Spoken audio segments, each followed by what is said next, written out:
문재인 씨가 경호처장을 그림자처럼 달고 다닙니다. 이것이 우리 국민은 궁금합니다.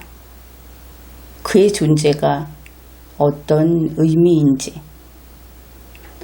마찬가지로 문재인 씨가 조국 씨를 민정수석으로 그리고 법무부 장관으로 이렇게 달고 있는 이유도 우리 국민은 궁금합니다. 과거에 둘이 같은 쓰레기통 출신인가 이런 생각까지 하게 되는 것이죠. 그런데 이번에 불이 붙은 겁니다. 처음 이 사건은 A4에서 시작이 되었습니다. 표창장 한 장으로 시작이 됐으니까 결국 A4 사건이었다. 이렇게 이야기할 수 있겠습니다. 그것이 마침내는 조국 게이트까지 된 것입니다. 조국 게이트라고 하는 것은 대통령인 공무원이 파면되고 그리고 국민이 정부를 불신임하는 그런 사건으로 갈 수 있다. 그런 의미가 되겠습니다. 이 과정을 논의해 보기로 합시다. 먼저 동양대학교 표창장 위조 사건, 여기에서 시작을 해야 하겠죠. 그러면 이것을 의혹이라고 해 주어야 할 것인가? 무엇이라고 딱 잘라 얘기할 수 없는 그냥 혐의라고 해야 할 것인가? 범죄라고 하는 것은 원래 이렇습니다. 어떤 사람이 그냥 정경심 씨라고 하죠. 그가 어떤 행위를 했습니다. 그 행위가 형법전에 적혀있는 하지 마라 하는 행위였을 때 우리는 그것이 구성요건 해당성이 있는 행위다. 이렇게 평가를 합니다. 그 다음에 그 행위가 책임이 있다. 위법성 조각사유가 없다. 이런 식으로 해서 법원이 인정을 하게 되면 유죄 판결을 받게 됩니다. 그래서 법원에 유죄라고 판결을 해달라 하고 검찰이 요구한 것이 공소 제기인 것이죠. 그렇다면 일단 행위가 있었다. 그것을 알 수 있죠. 게다가 그 행위는 구성요건 해당성이 있는 행위다. 우리 일반인이 이야기할 때는 범행, 범죄 행위 이렇게 이야기를 합니다. 그러니 일단 범죄 행위는 했다. 여기까지가 사실이 되겠죠. 그래서 그 행위를 했다 하는 것을 가지고 그것이 아직은 알 수 없다. 유죄가 아니니까 그 행위를 했는지 안 했는지 알 수 없다. 이렇게 하면 틀린 이야기가 됩니다. 일단 행위가 있었다. 그러면 우리는 범죄 행위를 했다. 유죄다 이렇게 말은 할 수 없지만 범죄 행위를 했다. 이렇게 이야기하는 것은 사실을 이야기하는 것이 됩니다. 그래서 이 범죄 행위를 한 정경심 씨, 이러한 우리가 알고 있는 정보를 두고 이번 논의를 해나가면 되겠습니다. 지금까지 알려진 사실은 이렇습니다. 조민 학생의 어머니가 표창장을 위조했다. 그러면 이것은 어떤 사건이냐? 우리가 알 수 있는 이 나라의 어떤 어머니가 자기 딸을 위해서 표창장을 위조했다 한 사건하고 동일한 사건이 되겠죠. 다시 말해서 옳지는 않지만 어머니가 딸을 위해서 범행을 했다. 이렇게 보면 될 겁니다.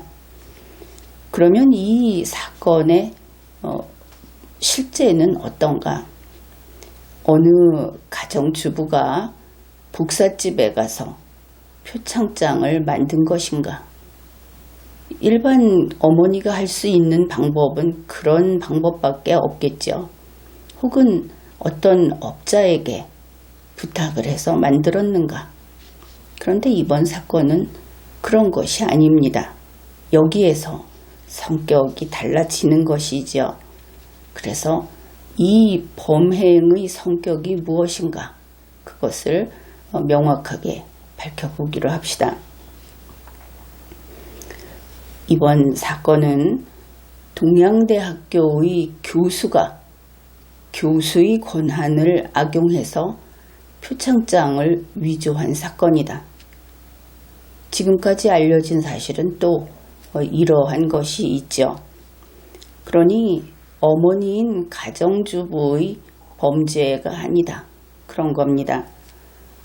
더구나 이번 이 표창장을 준 이와 관련된 일은 정부 지원금이 들어가는 그런 사업이었다.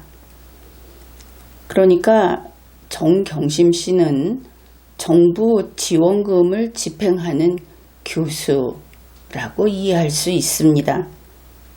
이런 경우에 이러한 일을 하면서 범죄를 저지르게 되면 그의 법적 신분은 공무원으로 의제를 하게 됩니다. 종종 그렇습니다. 따라서 이번 범죄는 공무원의 범죄라고 이해를 해도 될 것입니다. 결국 이 사건의 법적 성격은 이렇습니다. 정경심 교수, 공무원으로 의제될 수 있는 그런 사람과 또 그의 남편이 조국 교수, 지금은 법무부 장관인 이런 사람들이, 다시 말해서 이러한 류의 특권층이 자기 딸의 입시 부정을 주도했다. 그것을 알 수 있죠. 여기에서 교수라고 하는 것은 우리가 대통령 하면은 대통령의 의자라고 그렇게 이해하는 것이 바르듯이 교수는 교육기구입니다. 어떤 사람에게 붙은 영예가 아니라 교육기구, 교육 시스템의 한 명칭이다, 이런 겁니다. 지금의 교수는 중세시대의 교수와는 다릅니다. 그러면 이것은 무엇인가? 교육기구 자체의 입시 부정이다. 심각한 문제가 되는 것이지 어떤 사람이 나쁘다, 그런 의미가 아니고 지금 같은 경우는 직위를 이용했다. 어느 정도 느낌이 올 겁니다. 공무원이 범죄를 저지르면 중하게 다루는 이유가 개인의 범죄가 아니고 시스템의 한 파트가 범죄를 저질렀다. 그래서 중하게 다루는 것인데 이번 사건도 마찬가지다 하는 겁니다. 이러한 범죄는 결국 국가 시스템, 그러한 것을 가지고 사익을 추구한 범죄로서 공공의 이익에 직결되는 사건이다. 엄중한 사건이다. 이런 것입니다. 개인을 교화 개선해서 될 문제가 아니고 시스템 자체가 잘못 작동하게 만든 이 오작동이 앞으로도 계속될 수도 있는 그런 문제다 하는 것이죠. 그런데 이러한 사건은 어떻게 다룰 것인가? 현재 이것을 가지고 보도가 좀 된다고 해서 피고인의 방어권이 침해되고 있다, 이런 또 터무니없는 이야기를 하고 있습니다. 아무튼 조국 씨 그 집안에서 언론에 내놓고 있는 것이 그들이 이야기하면 마치 대통령이 담화문을 발표하는 것처럼 곧장 보도가 되지요. 이것도 특권을 행사하는 것이다, 이렇게 볼 수 있는데 그들의 주장은 기본에 합치되지 않는 틀린 주장을 종종 그렇다 하는 것을 알 수 있습니다. 이번과 같이 법무부 장관 부부가 연루된 그런 사건이다. 이런 사건은 제때제때 보도를 해주는 것이 국민의 알 권리 충족에 제대로 부응하는 것이 됩니다. 그런데 그런 것만이 아니고 여기에서 더 나아가서 이것은 권력층의 범죄이기 때문에 이것을 제때 보도해 주는 것이 또 다른 중요한 역할을 하게 됩니다. 그것은 바로 그렇게 함으로써 공정하게 수사를 할 수 있게 되고 공정하게 재판을 할 수 있게 된다 하는 겁니다.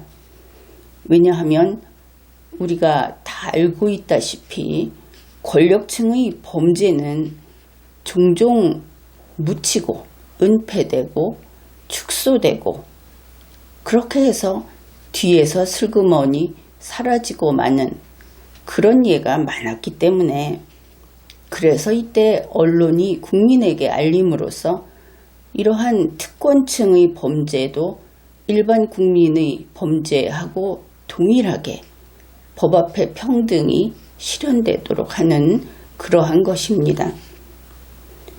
문재인 씨도 이것은 잘 알고 있을 겁니다. 이와 같은 경우의 보도는 피고인의 방어권을 침해하지 않습니다. 그러니 정경심 피고인 혹은 그를 비호하고 있는 조국 씨 이런 관계자들은 변론 준비나 잘하면 될 것이다. 그렇습니다. 이러한 언론이나 검찰을 상대로 싸움을 거는 것은 결국 또 다른 특권의 행사다. 그런 것이죠. 먼저 애 엄마가 아이를 위해서 표창장을 위조했다. 이렇게 나오고 있는 이야기, 이것은 개인 범죄라는 뉘앙스가 강하고 이 경우 이 사건은 법적으로 어떤 의미가 있는가 하면은 정경심이라고 하는 여성이 부산대학교 의전원의 업무를 방해한 사건 이렇게 됩니다. 그러면은 부산대 의전원의 법익이 침해된 것이죠. 물론 그것이 간단한 문제는 아닙니다. 그러나 이번에는 다음과 같은 생각을 해보기로 합시다. 법무부 장관이라고 하는 그 특권층인 부모가 자기 자식을 위해서 표창장을 위조한 당장 법무부 장관이면서 했든 과거에 했든 상관이 없는 겁니다. 이러한 권력층의 범죄다. 결국 공무원으로 의제되는 교수가 공공 시스템을 파괴한 범죄다. 이렇게 되면 범죄의 성격이 다르게 보이지요. 결국 이들의 행위로 이 나라에 우리 전체 국민에게 끼친 해악의 크기가 눈덩이처럼 커졌다. 그것을 알 수 있습니다. 여기에서 당사자인 그 학생 조민 씨의 법적 지위도 잠시 이야기를 해보기로 하죠. 조국 씨는 언론에서 항상 이렇게 이야기를 했습니다. 우리 애가, 그 아이가 이렇게 이야기를 했습니다. 그 말을 들은 우리 국민들은 빨빨거리면서 기어다니는 애로 생각을 하기 쉽습니다. 최소한 이것이 입시다. 그러니까 청소년이나 고등학생을 생각할 수도 있습니다. 그런데 실제는 그것이 아니죠. 조민 씨는 지금 30세가 다 된 어른입니다. 한국에서는 만 나이를 문서에서만 씁니다. 그러니 그의 나이가 대략 29살이다. 이렇게 볼 수 있는 것이죠. 동양대학교에서 봉사활동을 했다고 하는 2010년에도 조민 씨는 대학생이었습니다. 그때부터 모든 조국 씨 이번에 문제가 되고 있는 이러한 관련 혐의들, 그것에 성년 여성인 조민 씨가 관련되어 있다. 이런 것이죠. 그래서 만일 서울대학교 환경대학원의 장학금 케이스, 그 사례가 장학금 사기 이렇게 평가가 된다고 한다면 그것은 애가 그런 일에 관여된 것이 아니고 조민이라고 하는 성년 여성이 사기 범죄를 저지른 것이 됩니다. 조국 씨는 마치 이 조민 씨를 거의 피해자처럼 그렇게 이야기를 합니다. 그런데 조민 씨의 법적 지위는 피해자가 아니라 가해자, 또 범죄자로서 다루어야 하는 것입니다. 장차 피고인으로 된다면 어쩌면 조국, 정경심, 조민 이 세 사람이 공동 정범으로 될 수도 있다. 그렇게 볼 수 있는 것이죠. 이렇게 보면 범죄 혐의가 점점 더 커지고 있는 것을 알 수 있습니다. 이 나라에 끼친 해악이 어떤 것인가? 다시 정리를 해보기로 합시다. 성년자인 대학생과 그 부모, 이들이 특정 대학원의 입시 업무를 방해했다. 이것이 최초에 나온 그들이 끼친 해악입니다. 그런데 이것이 조금 바뀝니다. 성년자인 대학생과 특권층의 부모가 특권으로 국가 공공 시스템에 개구멍을 뚫었다. 물론 이것은 엄연히 범죄입니다. 그런데 그 후 이 특권층 부모가 문재인 씨의 민정수석 비서관으로 진출을 합니다. 속칭 출세한 것이죠. 그 특권층 부모가 문재인 씨의 법무부 장관으로 그렇게 대거 승진을 합니다. 그러면 이 사건은 어떻게 되느냐 하면은 문재인 씨와 관련된 정치 권력이 특권 행사를 했다. 이렇게 되는 것이죠. 결국 문재인 정부의 문제로 되는 겁니다. 조국 씨 부모와 자녀, 그들이 감옥에 갔어야 한다 하는 의혹이 바다하게 퍼져 있습니다. 국민들은 이야기를 합니다. 그들이 왜 감옥에 안 갔는가? 특권층이어서 안 갔다. 그리고 지금은 문재인 측근이어서 안 갔다. 이런 이야기도 있습니다.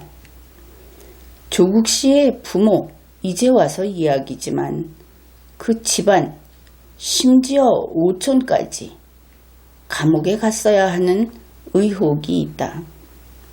역시 그들은 특권층이어서 감옥에 안 갔다. 현재 한국에는 이러한 보도가 나왔고 이러한 발표가 나왔고 이러한 인식이 자리 잡았습니다.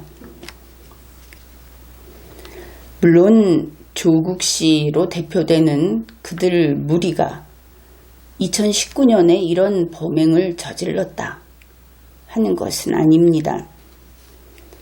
2017년 5월 문재인 씨가 보궐 대통령에 취임할 때 그때는 어땠을까? 그때를 기준점으로 잡으면 그 이전에 이미 범행을 저질렀다. 그런 것이지요. 결국 2017년 5월 현재 첩첩이 쌓여있는 범죄 혐의, 비록 그것이 2019년에 와서 이렇게 표면화됐지만 그들끼리는 이미 알고 있었을 것이다. 조국 씨는 그런 일을 저지르면서 살아온 그런 사람이었다. 지금에 와서 문제가 된 것이 아니다 하는 겁니다. 이런 내용은 물론 그 행위의 시점을 분명히 하기 위해서 한번 정리를 한 겁니다. 문재인 보궐 대통령은 2017년 5월 조국 씨를 민정수석 비서관으로 임명을 했습니다. 2019년 9월 조국 씨와 조국 씨의 아내와 조국 씨의 딸이 공동 정범이 될 수도 있는 범죄 혐의로, 그래서 조국 씨의 아내가 기소되고 범죄 피고인이 됐습니다. 현재 조국 씨와 관련해서는 각종 비리에 연루되어 있다 혹은 범죄를 저질렀을 것이다 하는 의심이 커져가고 있습니다. 물론 이야기했듯이 조국 씨의 아내는 자녀 관련 범죄 혐의로 기소되었습니다. 그냥 자녀 관련이라고 한 겁니다.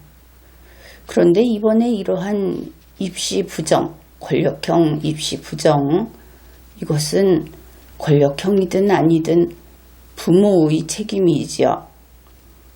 조국 씨가 그것은 아내의 범행이므로 남편과는 관계가 없다, 이렇게 이야기할 수 있는 종류의 혐의가 아니다 하는 겁니다.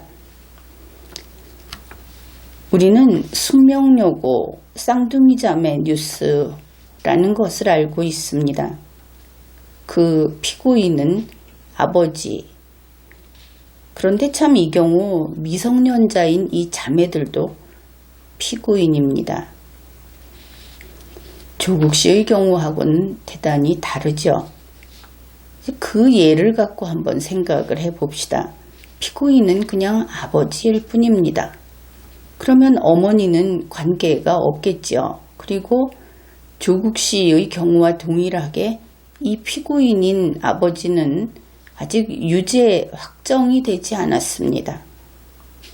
그렇다면 숙명여고 쌍둥이 자매의 어머니를 아직 유죄 판결이 확정되지 않았기 때문에 라는 이유로 교육부 장관에 임명을 한다.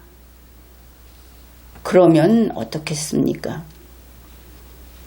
지금 조국 씨를 법무부 장관에 임명하는 것을 찬성하는 국민들이 똑같이 찬성할 것 같습니까? 반대가 하늘을 찌르겠죠. 문재인 씨는 2017년 9월 정경심 씨를 공소 제기한 직후에 조국 씨를 법무부 장관에 임명했습니다. 그래서 이제 국민들은 체념해 버렸습니다. 조국 씨 그리고 문재인 씨, 그들은 원래 그런 인간들이었던 것이다, 이렇게 결론을 내린 것이죠. 조국 씨가 법무부 장관에 취임한 첫날 한 일이 있습니다. 그것은 바로 자기 자신이 관련돼 있는 그 사건을 수사하는 수사팀을 바꾸려고 기도했던 것입니다. 그 의미는 결국 지금까지 자기 집안 사건을 수사해온 팀을 해체하겠다 하는 것이죠. 팀을 바꾸면 먼저 있던 팀은 없어집니다. 그것을 해체한다고 하죠. 이렇게 바꿔놓고 보니 조국 씨가 엄청난 짓을 했다, 그것을 새삼스럽게 깨닫게 될 겁니다. 이러한 권한 남용은 범죄입니다. 감옥에 가야 할 행동인 것이죠. 범죄 행위입니다. 그래서 우리 국민은 다시 한번 이야기를 합니다. 조국 씨는 원래 그런 인간이었다. 조국 씨를 기어이 법무부 장관에 임명한 문재인 씨도 역시 그런 인간이었다. 문재인 씨는 이런 이야기를 했습니다. 조국 씨는 아직은 유죄 판결이 안 나왔다. 그러니 법무부 장관이 돼서 자기를 수사하고 있는, 그것을 담당하고 있는 검찰의 수술을 네 손으로 해라. 뭔가 이상한 음모가 있는 것 같죠. 그런가 하면 국민의 눈을 의식한 것인지 검찰에게 이렇게 이야기를 합니다. 검찰은 법무부 장관인 조국 등의 수사를 계속해라. 다시 말해서 자기를 수술할 장관을 수사해라. 이런 겁니다. 그런데 앞에서도 이야기했지만 아직 유죄 판결이 나오지 않았다. 이런 말로 얼버무릴 그런 사안이 아니죠. 이미 있던 장관을 지금 내보낼 것인가? 이 경우에도 지금 정도, 조국 씨 정도 됐으면 내보내야 합니다. 그런데 그것이 아니고 새로 장관을 임명하는데 이런 사람을 임명한 것이죠. 형사 피고인이나 형사 피의자는 새로 법무부 장관에 임명을 하면 안 되는 겁니다. 이렇게 되면 어떤 일이 생기는가? 문재인 씨 스스로 괜찮다고 했지만 온 세상의 사람들이 말도 안 된다고 하는 겁니다.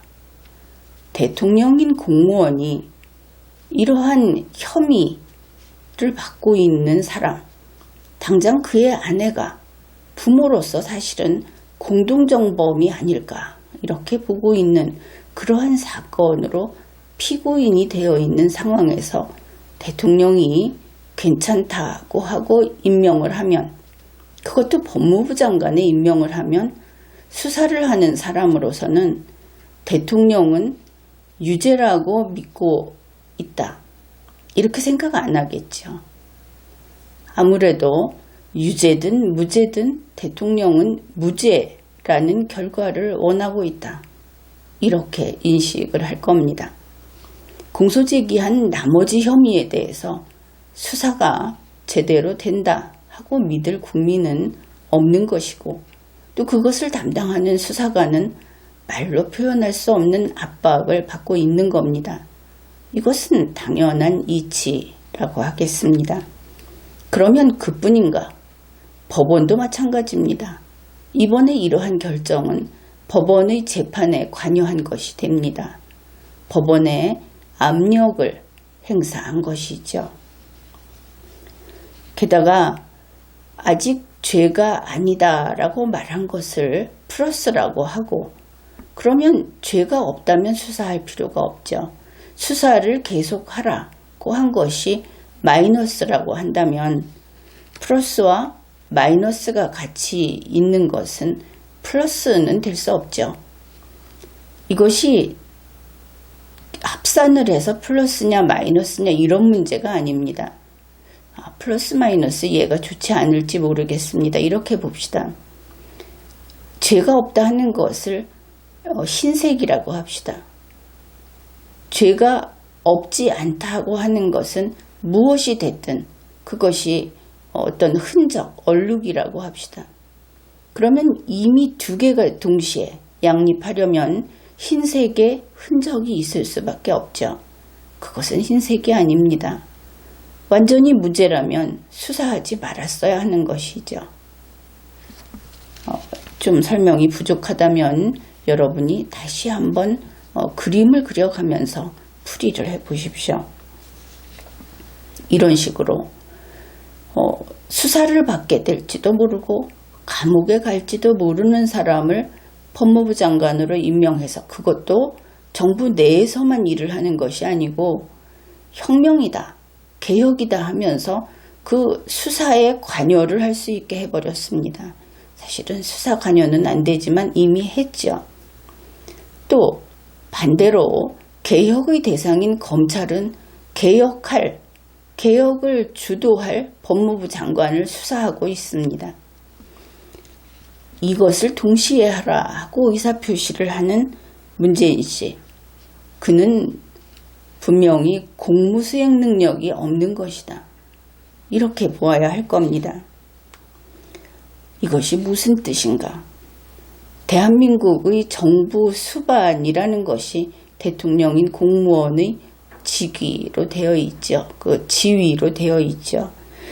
대한민국 정부 수반이 통치력 착란 상태에 빠졌다. 정신 착란할 때 그 착란입니다. 결국 이번 사건은 우리 국민들이 무엇이 어떻게 됐는지를 그냥 앉아서도 다 알아볼 수 있게 된 조국 게이트이면서 동시에 그것이 A4에서 시작해서 대한민국 정부 수반의 그 통치력 착란 상태까지 이르렀다. 이것을 알 수 있는 것이죠. 조국 씨를 기어이 붙잡고 있는 이 상황, 물론 이제 다른 강의에서 그 면면을 이런 쪽에서 조명을 해보고 저런 쪽에서 해보고 이렇게 다양하게 접근을 해봤습니다. 이번에는 이 사건의 출발에서 지금까지를 보면 점점 악화되면서 더 많은 폐해를, 개인의 범죄, 개인의 이익을 위한 범죄처럼 보였다가 특권층의 범죄처럼 보였다가 이제는 권력구조, 대통령을 비롯한 이 국가 상층부에 있는 이들의 그 독재, 이런 것으로 지금 커지고 있다. 이런 구조를 살펴보았습니다. 지금까지 리걸마인드 연구소였습니다.